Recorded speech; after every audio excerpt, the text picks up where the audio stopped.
पूरा घर हंस रहा था तालाब। अब ऐसे सुंदर कर्म करके चलो कि तुम्हारी तो आत्मा हंसते हंसते शरीर को छोड़े, तुम्हारी याद करके दुनिया आंसू बहाए। बहना उन्हें चुप हो जा तो ज्यादा छोड़े। अरे दीदी भैया जी चुप है जाओ, आई बात कर लियो। भगवान ने अच्छा करो तुम्हें मूछे नहीं लगाई। अगर तुम्हें मूछी होती तो दाढ़ियों बनवा तक चुप ना जाती, कट जाती ना उठते।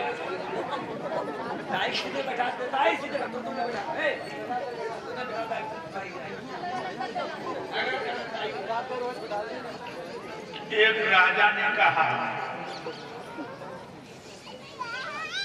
सबसे बड़ा झूठ बोलेगा उसको इनाम दूंगा। 3 आदमी चले झूठा, कहने लगे दरबार में महाराज मैं सबसे बड़ा झूठ बोल लेता हूं। कहने लगे बोल। जवाब दो। हमारी भैंस लाने के किनारे चल रही, सो रेल आई, सो बीच से कटिए, आगे बकरिया चल रही, सो कट गई। तो बकरिया वालों ने तो भैंस से लगा दो, भैंस वालों ने बकरिया।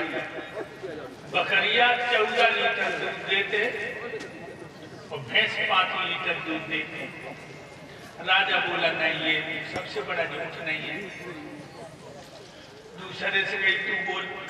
कहने लगो एक चिड़ैया सरसों को दानों लेके हमारी छत पे बैठ गई, सो दानों के मुंह से निकल पड़ो, सुबह जमे आओ। सो इतनो बड़ो दाने को पेड़ भोग पूरा गांव ढकियो और पूरब की हवा चलते तो पश्चिम की तरफ 18 कुंटल सरसों और पश्चिम की हवा चले तो पूरब की तरफ 18 कुंटल सरसों इकट्ठे। राजा कहने लगे ये बड़ी झूठ नहीं है, सबसे बड़ा झूठ। तीसरा बोलो हम बताएं, हमने 4 औरतें नदी के किनारे चुप देखी। राजा कहने लगे ये सबसे बड़ा झूठ। तो 4 औरतें चुप,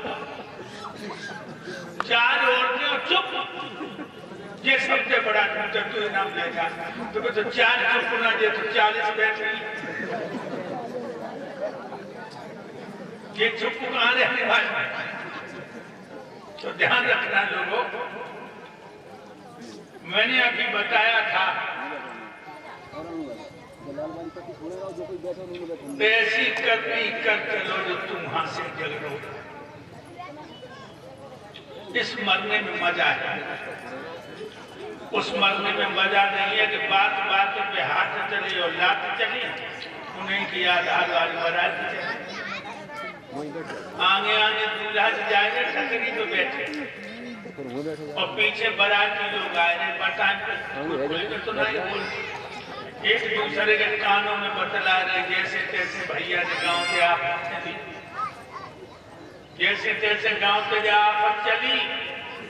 जो लोग जिंदा रहो जच्चे नमना रहो झूठे मुकदमा जाने लगाए, खेतर की मेरे जाने काटी, पराई बहन बेटी की बुरी नजर जाने डाली, ब्याज लेके गरीबन के बच्चा जाने भटकाए। जैसे तैसे गांव पे आफत चली, बात हाथ चली और लात चली, उन्हें की याद आज बारात चली। मरने में मजा नहीं है, मजा उस मरने में है जब तुम्हारी लाश गांव से निकले तो लोग छाती कूट के कहें गांव का भगवान जा रहा है, आप गरीबों का भगवान जा रहा है। इस मरने में मजा है भाइयों।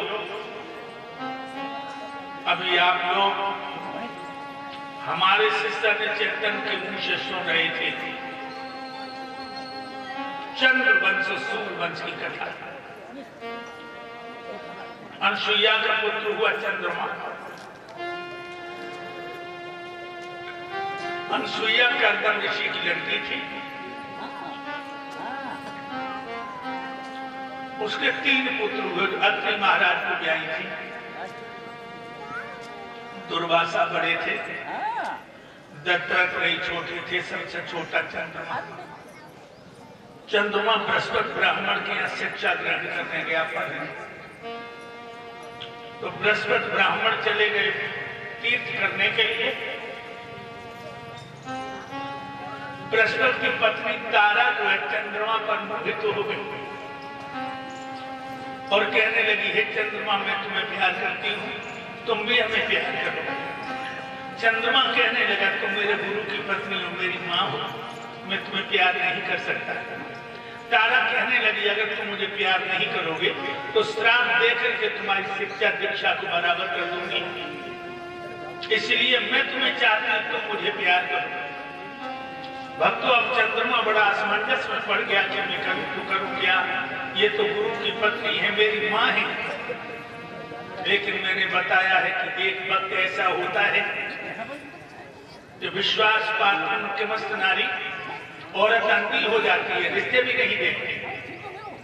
आज उसने इतनी रट लगाई कि आखिर चंद्रमा को झुकना पड़ा। चंद्रमा तारा को प्यार करने लगा तो तारा के गर्भ रह गया।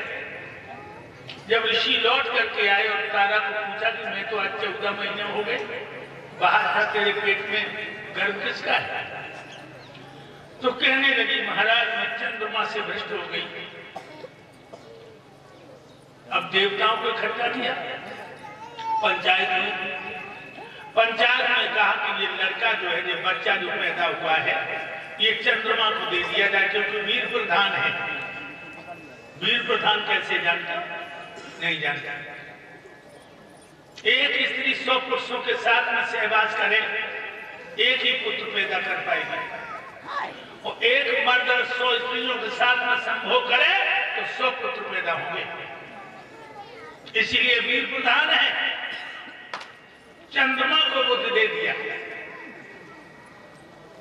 बुध का हुआ पुरुरवा, पुरुरवा से सूर्यवंश चंद्रवंश की जो व्याख्या कर रहा हूं मैं, चंद्रवंश पुरुरवा से चढ़ा। चंद्रवंश जहां कौन कौन आते जानते?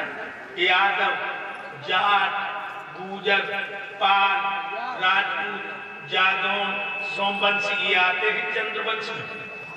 और उत्कल, विमल और वे 3 पुत्र हुए हैं, उनसे सूर्यवंश से रहा। तो एक बात और बता दूं, यादव की माँ तो ब्राह्मणी रही हमेशा, पिता क्षत्रिय। यादव की माँ जो थी हमेशा ब्राह्मणी रही, पिता क्षत्रिय। अनसुईया का पुत्र हुआ चंद्रमा, चंद्रमा का पुत्र हुआ बुध, बुध का पुत्र हुआ पुरुरवा, पुरुरवा का पुत्र हुआ राजा आज, जिसके लिए भृगुवंशी कन्या ब्राह्मणों की लड़की प्रभा भी आई थी। प्रभा राजा आज के पुत्र हुए राजा नहुस, इनके लिए ब्राह्मण की लड़की प्रजा भी आई थी। राजा नहुस के पुत्र हुए राजा याद, इनके लिए शुक्राचार्य की लड़की देवयानी भी आई थी। देवयानी से हुए यदु, जिससे हमारा वंश यदुवंश हुआ। और इन्हीं यदु की 56 पीढ़ियों बाद, कितनी पीढ़ियों बाद? 56 पीढ़ियों बाद हमारे यादव कुल में कृष्ण का अवतार। यदु की 56 पीढ़ियों बाद एक राजा बाहु हुए हैं, बहुत अच्छे राजा थे। इनके पुत्र हुए हैं उग्रसेन, जो मथुरा के राजा।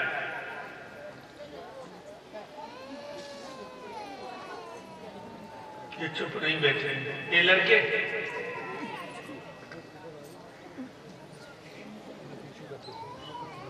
महाराज उग्रसेन की प्राण प्यारी दुल्हन का नाम है पवन रेखा।